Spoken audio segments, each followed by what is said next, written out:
al río, no nos moverán. Que viva César Chávez, no nos moverán. Que viva César Chávez, no nos moverán como un árbol firme junto al río, no nos moverán. Unidos venceremos, no nos moverán. No nos moverán como un árbol firme junto al río.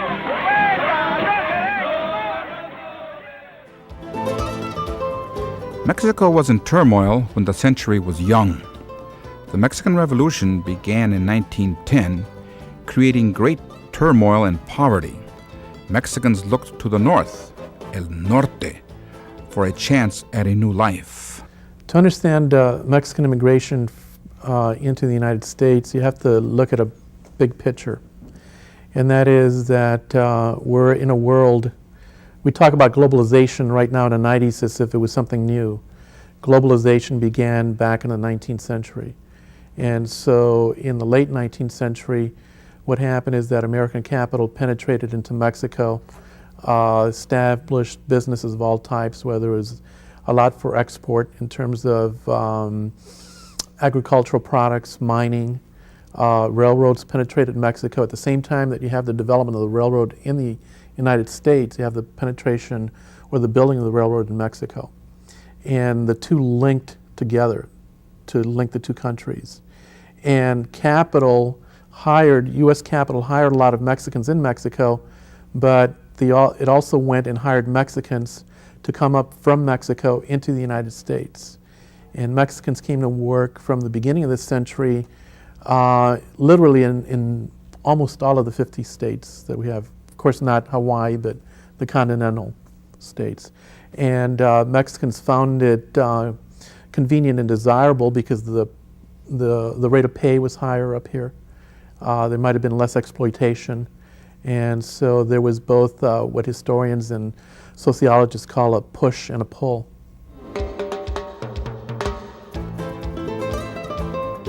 Many Mexican immigrants came to Michigan between 1910 and 1930. Thousands settled in southwest Detroit. The same situation occurred in World War I that later occurred in World War II. Shortage of American manpower or labor power and the need to import workers. At the same time, there was the Mexican Revolution going on across the borders, so that push and pull again created that Detroit Latino community that in the 1920s reached about 15,000. My mother and father were born in Mexico. They came to the United States during the Mexican Revolution between 1910 and 1920. They settled in Kansas City, Missouri, where there was a meat packing operation and the railroad industry was flourishing. And then when they heard about the Henry Ford $5 a day wage employment opportunities, they, along with many others like them, came to this area and we span 4 generations now living in the Detroit area. The railroads were built, and American railroad companies and manufacturers and growers went into Mexico and actively recruited Mexicans to come to the States. And so many Mexicans used the railroad network to get past the Southwest, where they were most needed, and into the heartland of the country. And they found their way to Detroit. In Texas, where I was born and was educated and grew up, everybody knew everybody else, and walking down the street, everybody greeted you, everybody smiled at you, everybody was warm. You could stop and talk to 100 people on the way. And coming to Detroit and walking, well, of course, taking a bus downtown, the distance to work, and the people rushing through the streets, not caring who they traveled over.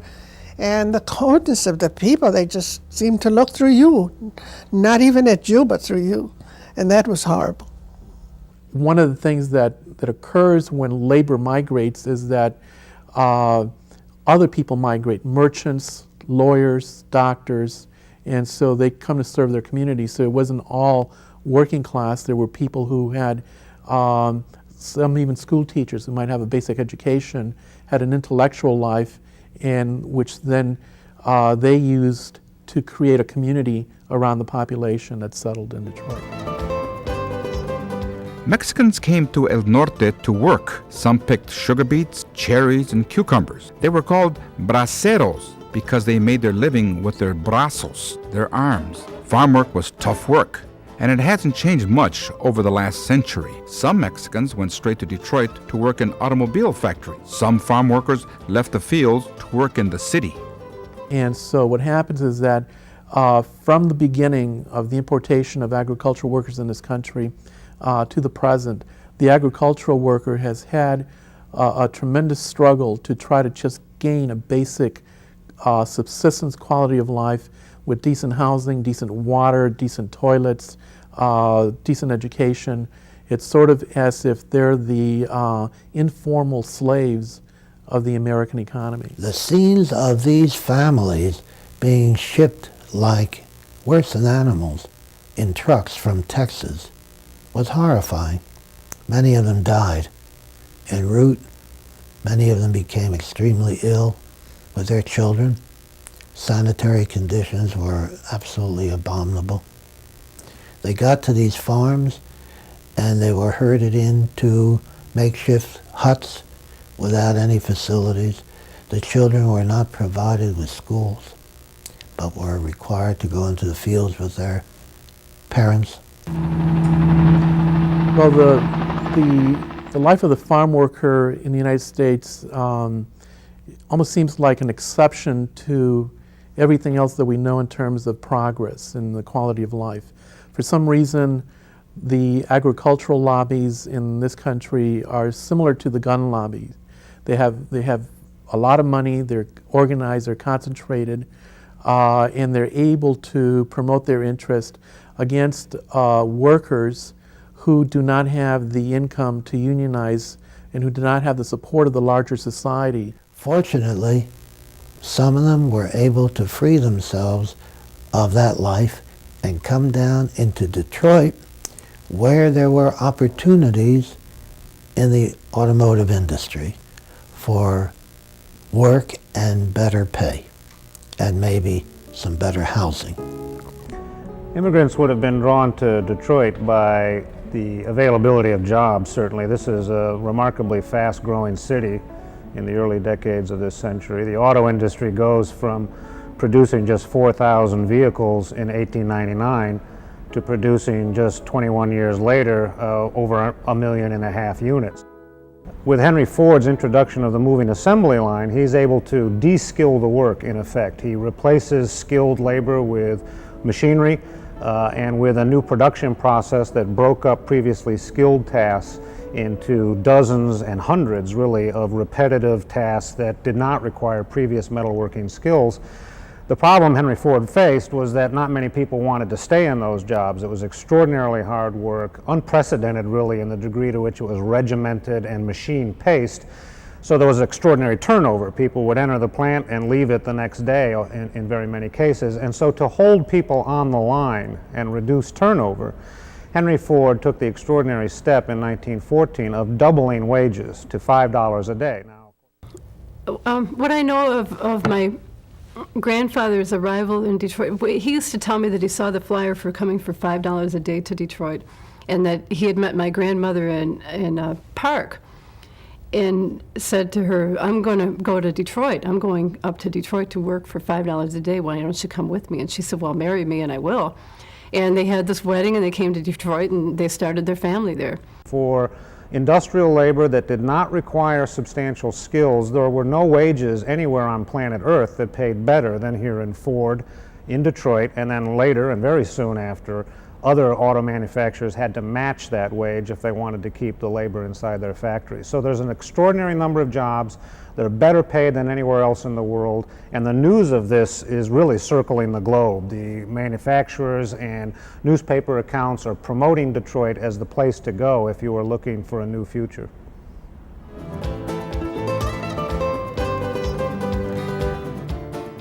The Depression of the 1930s, La Crisis.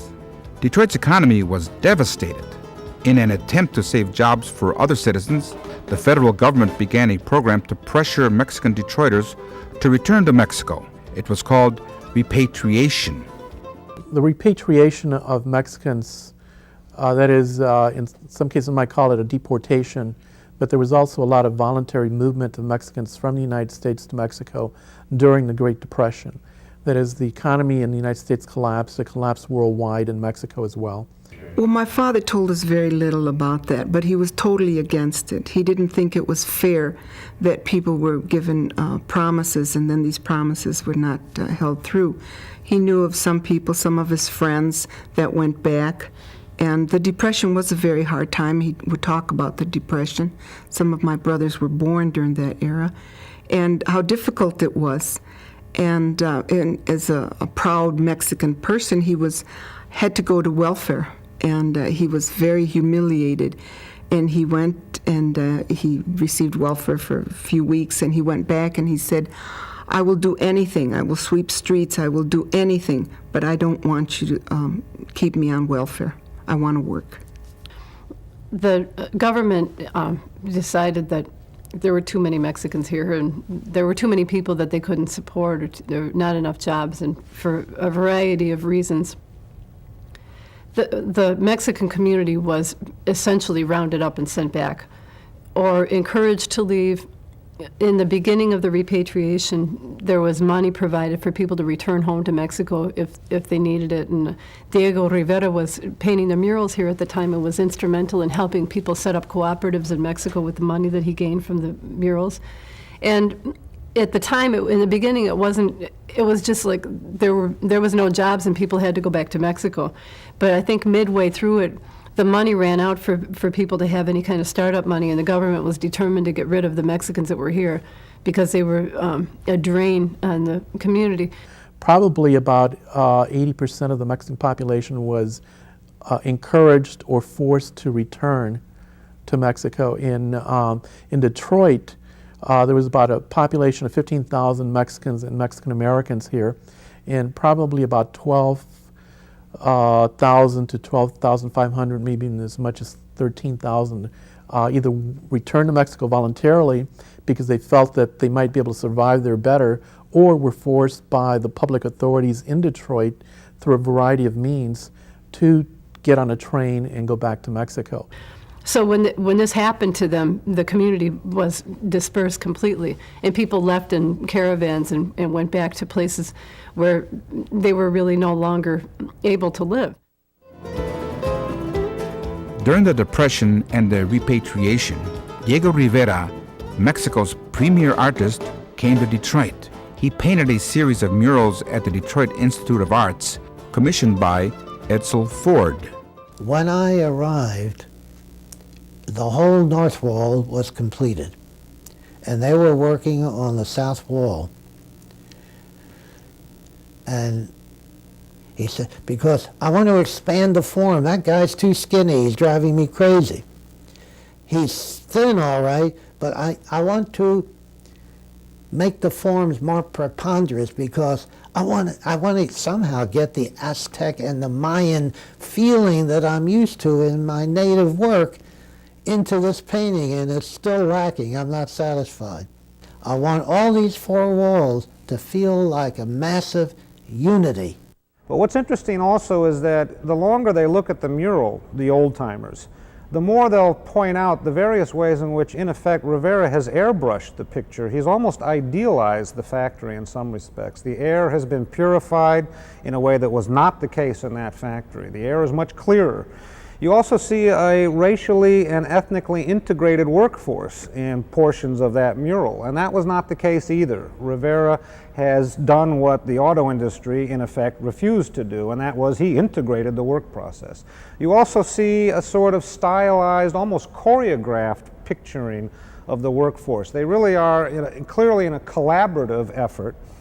And finally, there's hardly any supervisors, and there's certainly none of the service department presence that was characteristic in the Ford Motor Company during the 1930s. The fact that Diego Rivera did a mural here in Detroit during the time and history that he did is of major significance in the Latino community, particularly the Mexican community. It's personal, it's political, and it's part of my working career, if you will.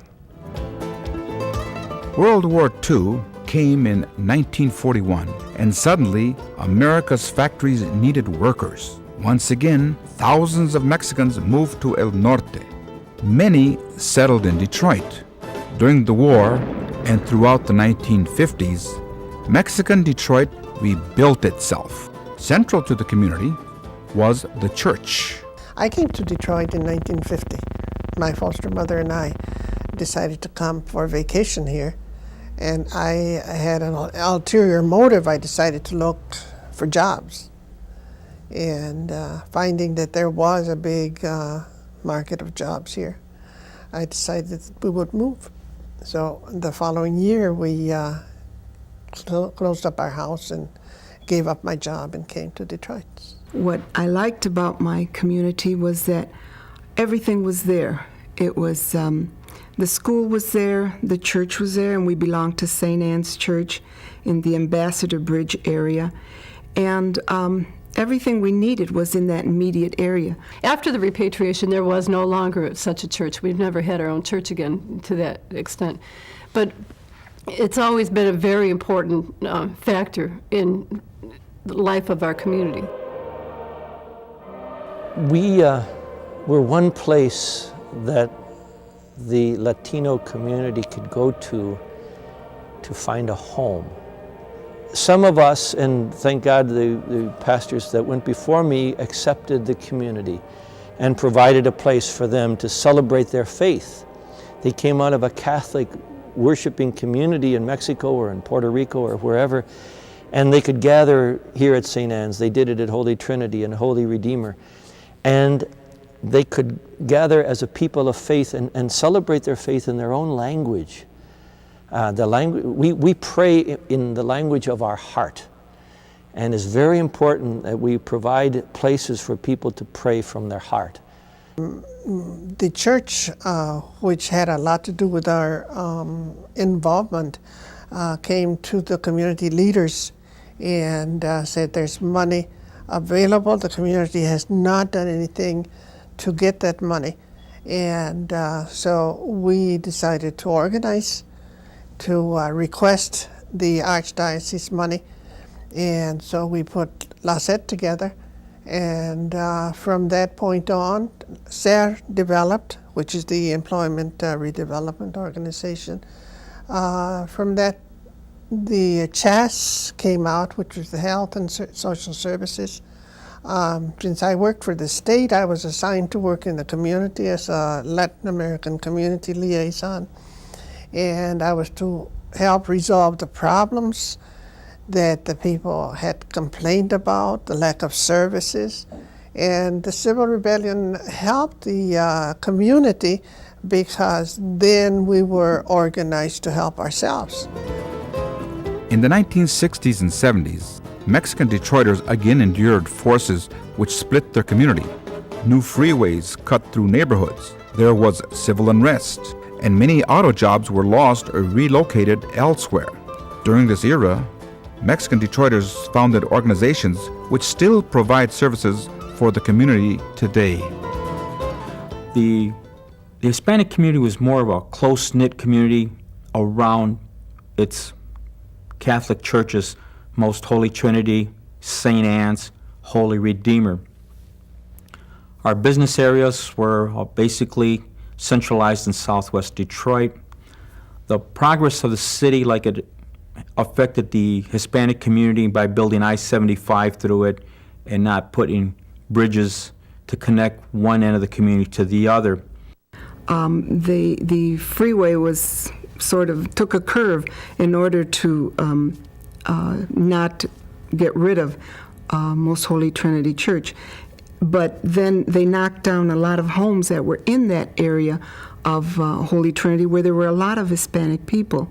And then when 75 came through, again, a lot of homes were destroyed because of the freeway coming through.